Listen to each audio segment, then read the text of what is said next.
sont les moments que je savoure? Ce que j'ai fait d'important dans ma vie. Wow.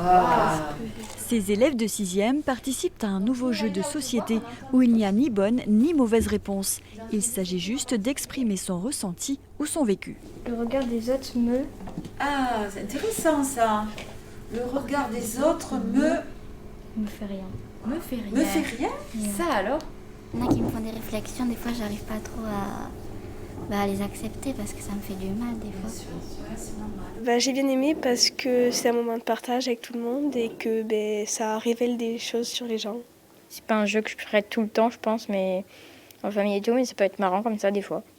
L'infirmière et l'assistante sociale de ce collège ont commencé à utiliser ce jeu après le premier confinement, car elles avaient ressenti le mal-être des élèves. Depuis, elles ont multiplié les séances.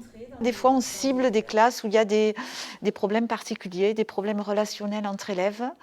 Et on se dit que c'est un très bon moyen de mettre en mots ce qui se passe et de les faire parler d'eux. Quel papa ou maman serais-je? Waouh. Ça développe l'empathie, l'estime de soi. Vous voyez les qualités sur lesquelles on a appuyé aussi. On essaye toujours de positiver pour qu'ils retrouvent en eux ces qualités, ces ressources et les aider dans leur quotidien, dans leur vie de collégien. La créatrice du jeu est tarnaise. Elle s'est appuyée sur son expérience en crèche et en soins palliatifs pour écrire les questions dont il existe plusieurs versions.